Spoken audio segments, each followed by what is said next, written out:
বারবার ভারত থেকে সাধারণ মানুষকে জোরপূর্বক বাংলাদেশে পাঠাচ্ছে বিএসএফ। কে না জানে সীমান্ত এলাকায় বিএসএফ সম্প্রতি বাড়াবাড়ি করছে, পুশিং করছে, তারপরে যে কোনো অনুপ্রবেশের বিরুদ্ধে তারা প্রাণঘাতী অস্ত্র ব্যবহার করছে, মারা যাচ্ছে প্রায় প্রতিনিয়ত।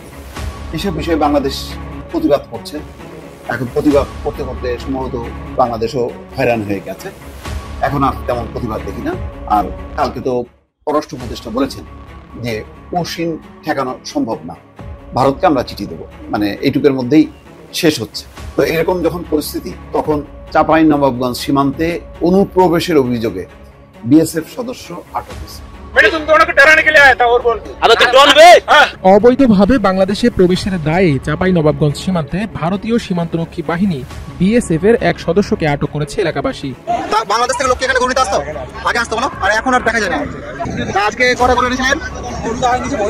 বই হয়নি, বিক্রি হয়নি, অবস্থা খারাপ দেখতে হচ্ছে না। মোটামুটি 20 থেকে 25 হাজারের মধ্যে বড় গরু, তবু কিন্তু কোনো ক্রেতা নেই হাটে, আর এখানকার ব্যাপারীদের অবস্থা খুবই খারাপ।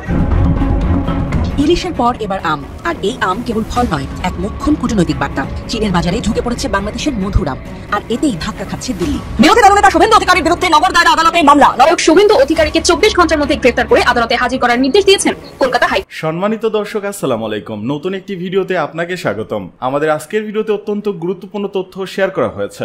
দয়া করে ভিডিওটি শুরু থেকে শেষ পর্যন্ত ধৈর্য সহকারে দেখে একটি লাইক দিয়ে সবাইকে বেশি বেশি করে শেয়ার করে দেবেন। সেই সাথে আমাদের ভিডিওটি আপনি বাংলাদেশের কোন জেলায় বসে দেখছেন বা শুনছেন সেটি অবশ্যই কমেন্ট বক্সে কমেন্ট করে জানিয়ে দিতে ভুলবেন না। চলুন আর কথা না বাড়িয়ে ভিডিওটিতে একটি লাইক দিয়ে ধারাবাহিকভাবে আজকের বিস্তারিত খবরগুলো দেখে আসি। অবৈধভাবে বাংলাদেশে প্রবেশের দায়ে চাঁপাইনবাবগঞ্জ সীমান্তে ভারতীয় সীমান্তরক্ষী বাহিনী বিএসএফ এর এক সদস্যকে আটক করেছে এলাকাবাসী। বুধবার সকাল 7টার দিকে এই ঘটনা ঘটে। শ্রী গণেশ নামের ওই বিএসএফ জওয়ানকে আটকের পর গাছের সাথে বেঁধে রাখেন স্থানীয়রা। তিনি ভারতীয় নূরপুর বিএসএফ ক্যাম্পের সদস্য বলে জানা গেছে। বুধবার সকালে সদর উপজেলার নারায়ণপুর ইউনিয়নের জহুরপুর সীমান্তে এই ঘটনা ঘটে। বিষয়টি নিশ্চিত করেছেন নারায়ণপুর ইউনিয়ন পরিষদের প্যানেল চেয়ারম্যান বেনজির আহমেদ। বেনজির আহমেদ বলেন, জহুরপুর বিজিবি ক্যাম্পের সীমান্ত পিলার 19 এর 5S এর সামনে বাংলাদেশি এক গরুর রাখালকে ধাওয়া করে বাংলাদেশে ঢুকে পড়লে এলাকাবাসী তাকে আটক করে বিজিবির কাছে সোপর্দ করে। বর্তমানে বিজিবির হেফাজতে রয়েছেন আটক শ্রী গণেশ। এরপর থেকে সীমান্তে উত্তেজনা বিরাজ করছে। গ্রামটি ভারতের সীমান্তের কাছাকাছি হওয়ায় এলাকাবাসীর গরু ছাগল চড়তে চড়তে ভারতীয় সীমান্ত এলাকার দিকে চলে যায়। প্রায় বিএসএফ ওইসব গরু ছাগলকে তাড়া করে, কিন্তু আজ সকালে ছাগলকে তাড়া দিয়ে বাংলাদেশ সীমান্তে প্রবেশ করে বিএসএফ সদস্য। ওই সময় এলাকাবাসী তাকে আটক করে গাছের সাথে বেঁধে রাখে। পরে খবর পেয়ে বিজিবির সদস্যরা এসে বিএসএফ এর ওই সদস্যকে উদ্ধার করে ক্যাম্পে নিয়ে যায়। 53 বিজিবির পক্ষ থেকে হাবিলদার মানিক বলেন, অধিনায়ক স্যার এই বিষয়টি নিয়ে ঊর্ধ্বতন কর্তৃপক্ষের সঙ্গে কথা বলছেন। কিছুক্ষণের মধ্যে প্রেস বিজ্ঞপ্তি দিয়ে বিষয়টি বিস্তারিত জানানো হবে। দীর্ঘ 15 বছর বাংলাদেশ ভারত সীমান্তে ভারতীয় সীমান্তরক্ষী বাহিনী বিএসএফ এর একচ্ছত্র প্রভাব থাকলেও গত বছরের 5 আগস্ট বাংলাদেশের রাজনৈতিক পট পরিবর্তনের পর পরিস্থিতি ভিন্ন হয়েছে। সীমান্তে বর্ডার গার্ড বাংলাদেশ বিজিবি এখন আগের চেয়ে আরও কঠোর অবস্থানে রয়েছে। এর আগে সীমান্তে এক বাংলাদেশি কৃষককে অন্যায়ভাবে ধরে নিয়ে যাওয়ার সময় 2 বিএসএফ সদস্য বিজিবির হাতে ধরা পড়েন। পরবর্তীতে ধরা পড়ার পর বিজিবি সদস্যদের পায়ে ধরে ক্ষমা ভিক্ষা করেন ওই 2 বিএসএফ সদস্য। পরে ঘটনার একটি ভিডিও সামাজিক যোগাযোগ মাধ্যমে ভাইরাল হয়। এর আগে গত বছরের 24 সেপ্টেম্বর ঠাকুরগাঁয়ের পীরগঞ্জ উপজেলার চান্দেরহাট সীমান্ত এলাকায় অনুপ্রবেশের অভিযোগে বিএসএফ এর এক সদস্যকে আটক করে বিজিবি। পরে জানা যায় ওই বিএসএফ সদস্য গরু ছাগল তাড়াতে গিয়ে বাংলাদেশের ভূখণ্ডে ঢুকে পড়েছিল। পতাকা বৈঠকের মাধ্যমে তাকে বিএসএফ কর্তৃপক্ষের কাছে তুলে দেয় বিজিবি। ইলিশের পর এবার আম, আর এই আম কেবল ফল নয়, এক মোক্ষম কূটনৈতিক বার্তা। চীনের বাজারে ঢুকে পড়েছে বাংলাদেশের মধুর আম, আর এতেই ধাক্কা খাচ্ছে দিল্লি। ডক্টর ইউনূসের আম কূটনীতিকে এবার পাল্টে দেবে দক্ষিণ এশিয়ার রাজনৈতিক ছক। চাঁপাইনবাবগঞ্জের বাগান থেকে সরাসরি চীনের চাংশা শহরে পৌঁছেছে বাংলাদেশের 3 টন তাজা আম। দেশের ইতিহাসে প্রথমবার বাংলাদেশ থেকে সরাসরি চীনে তাজা আম রপ্তানি। চীনের হুনান প্রদেশের হুয়াংহুয়া আন্তর্জাতিক বিমানবন্দরে পৌঁছানোর পর 1 মিনিটও দেরি হয়নি কাস্টমস ক্লিয়ারেন্সে। ফাইটোস্যানিটারিটি সার্টিফিকেট হোক কিংবা শিপিং লেভেল, সবখানেই বাংলাদেশের প্রস্তুতির ছাপ স্পষ্ট। ফল পরীক্ষা করে কর্মকর্তারা বলেছেন, নো ইস্যু, পারফেক্ট কোয়ালিটি। এটা শুধু একটি ব্যবসায়িক সাফল্য নয়, এটি এক নতুন কূটনৈতিক যুগের সূচনা। একসময় যে আম দিল্লিতে পাঠানো হতো উপহার হিসেবে, এখন সেই আমেই কর করে ডলার আসছে বেইজিং থেকে। নামমাত্র মূল্যে না, রীতিমতো ন্যায্য মূল্যে কেনা হচ্ছে চাঁপাইনবাবগঞ্জের সেরা জাতের আম। বিশ্বখ্যাত তার সুগন্ধ, মিষ্টতা আর সূক্ষ্ম গঠন। 2024 সালের জুলাইতে চীন বাংলাদেশ থেকে আম আমদানির আনুষ্ঠানিক অনুমোদন দেয়। চালানটি বাস্তবায়নে চাংশা কাস্টমসের ছিল বিশেষ সহযোগিতা।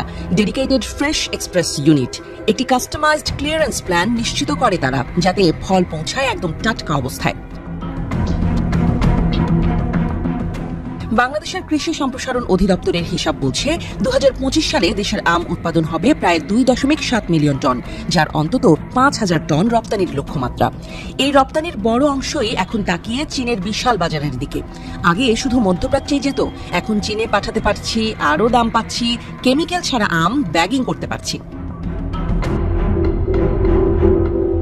চীনের ফল আমদানি 2024 সালে 6% বেড়ে 19.45 বিলিয়ন ডলারে পৌঁছেছে।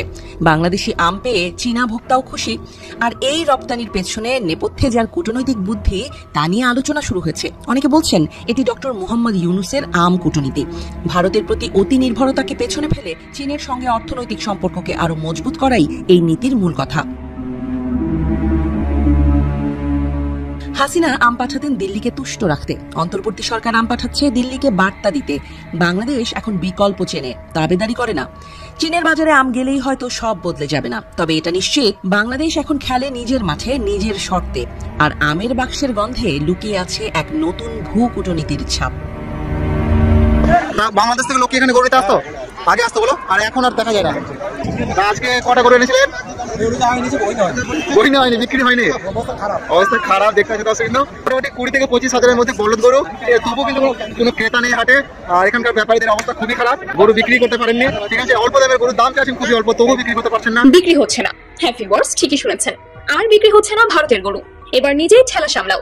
বাংলাদেশের দিকে তাচ্ছিল্য করা সহজ ছিল, কিন্তু এবার যখন বাংলাদেশ বলছে আমাদের দরকার নেই, তখন বুঝতেই পারছেন সময় বদলেছে।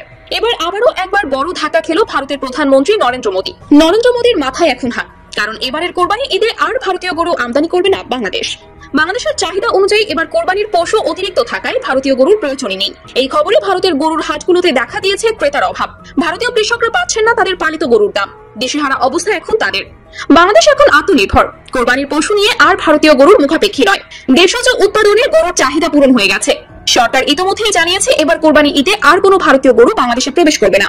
দেশের বিভিন্ন হাটে এখন গিজগিজ করছে উন্নত মানের দেশি জাতের গরু। বিক্রেতারা খুশি, কারণ পাচ্ছেন ন্যায্য দাম। ক্রেতারাও খুশি, কারণ তারা পাচ্ছেন বাজেটের মধ্যে উপযুক্ত কোরবানির গরু। এক কথায় সবাই খুশি, শুধু ভারতীয় গরু ব্যবসায়ীরা বাদে। ভারতের পশ্চিমবঙ্গের গরুর হাটগুলোতে ঘুরে দেখা গেছে 5 মণ ওজনের গরু মাত্র 45 থেকে 50 হাজার টাকায় বিক্রি করতে চাইলেও নেই কোনো ক্রেতা। তাহলে কি নাম আপনার? সোহেল। তা আপনি এই শাড়ি বিক্রি করলেন, তাই তো? কেমন দামে বিক্রি করলেন যদি দর্শকদের একটু বলেন? 35 চেয়েছিলেন, কত বিক্রি হলো এটা? 31,000। কত সুন্দর একটি শাড়ি, 35,000 দাম দিয়েছিলেন, কিন্তু বিক্রি হলো মাত্র 31,000। 72,000 টাকা জোড়া। দেখতে পাচ্ছেন দর্শক, জোড়া বলতে দাম পেয়েছে মাত্র 72,000 টাকা। কত সুন্দর বলো। চাতকের মতো বসে আছেন গরু বিক্রেতারা, চোখে মুখে শুধুই হতাশা। ভারতীয় খামারিরা আজ দিশেহারা, কারণ তারা যে গরু পালন করেছেন তার আর কোনো বাজার নেই। আর তার সবচেয়ে বড় কারণ, বাংলাদেশের বাজারে ভারতীয় গরুর দরজা এখন বন্ধ। বিগত বছরগুলোতে ভারতীয় গরুর অবাধ প্রবেশে ব্যাপকভাবে ক্ষতিগ্রস্ত হয়েছিল বাংলাদেশের স্থানীয় খামারিরা। তবে এবার চিত্র সম্পূর্ণ ভিন্ন। বাংলাদেশ এখন নিজেই তৈরি হয়েছে গরু উৎপাদনে। দেশি খামারিরা পাচ্ছেন ন্যায্য মূল্য। তৃণমূল পর্যায়ের ক্ষেত মজুর থেকে শুরু করে খামার মালিক পর্যন্ত পাচ্ছেন কোরবানির বাজারে ইতিবাচক সাড়া। গাবতলী সহ রাজধানীর বড় বড় পশুর হাটগুলোতে দেশীয় গরুর উপস্থিতি গত বছরের তুলনায় দ্বিগুণ। চাহিদা অনুযায়ী যথেষ্ট সরবরাহ। আর ভারতীয় গরুর জায়গা এখন দখল করে নিয়েছে আমাদের নিজস্ব খামারের গরু। কোনো কোনো হাটে ভারতীয় কিছু গরু দেখা গেলেও অনেক ক্রেতাই তা নিতে অনিচ্ছুক। তাদের দাবি, ভারতীয় গরুর চেয়ে আমাদের দেশি গরুই বেশি ভালো, স্বাস্থ্যকর এবং পরিচ্ছন্ন। তাই বলতেই হয়, এবার খেলা সামলাও। বাংলাদেশ আর তোমাদের গরুর দিকে তাকিয়ে নেই। এবারের কোরবানিতে গর্বের সঙ্গে বলুন, আমরা দেশি গরু নেই, দেশকে এগিয়ে নিয়ে যাই। যদিও বিষয়টি নিয়ে অলরেডি সোশ্যাল মিডিয়া প্ল্যাটফর্মে আপনার তীব্র নিন্দা এবং প্রতিবাদ জানাচ্ছে বিভিন্ন মহল থেকে। বাংলাদেশ এবং বাংলাদেশের স্বাধীনতা 1971, এই জিনিসগুলোর সাথে বঙ্গবন্ধু শেখ মুজিবুর রহমান একটা অনন্য নাম। তো সেই যে নাম 1971 থেকে শুরু করে আজকের দিন পর্যন্ত নানান পরিক্রমায় আজকে আমরা দেখছি যে গতকালকে একটা নতুন অধ্যাদেশ জারি করেছে সরকার। সেই অধ্যাদেশে শেখ মুজিবুর রহমান সহ 4 শতাধিক নেতার মুক্তিযোদ্ধা স্বীকৃতি বাতিল করা হয়েছে। তবে আমরা এতটুকু বুঝি, বাংলাদেশের গেল আমাদের এই স্বল্প বয়সে আর কি যতটুকু দেখছি, কোন সরকার আসলে নতুন নতুন আইন হয়, পরবর্তী সরকার আসলে আবার এগুলা বদলাইয়া নতুন হয়, যারা এগুলা করেন তাদের বিরুদ্ধে আবার আইনগত ব্যবস্থা নেওয়া হয়। এটা কতদিন টিকবে সেটাই হচ্ছে কথা। বীর মুক্তিযোদ্ধার নতুন সংজ্ঞা নির্ধারণ করে জাতীয় মুক্তিযোদ্ধা কাউন্সিল। আইনের সংশোধিত অধ্যাদেশ জারি করেছে সরকার।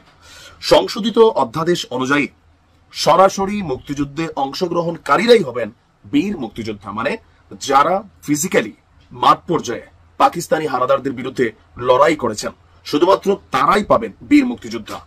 আর এই আইনের ফলে বঙ্গবন্ধু শেখ মুজিবুর রহমান, সৈয়দ নজরুল ইসলাম এবং শহীদ তাজউদ্দিন আহমেদ সহ 1970 সালের নির্বাচনে বিজয়ী 4 শতাধিক রাজনীতিবিদ মুক্তিযোদ্ধার স্বীকৃতি বাতিল করে দেওয়া হয়েছে। গতকালকে রাতে এই অধ্যাদেশ যেটা জারি করা হয়েছে সেটা জারি করেছে আইন, বিচার এবং সংসদ বিষয়ক মন্ত্রণালয়, ডক্টর আসিফ নজরুলের যেই মন্ত্রণালয় আছে।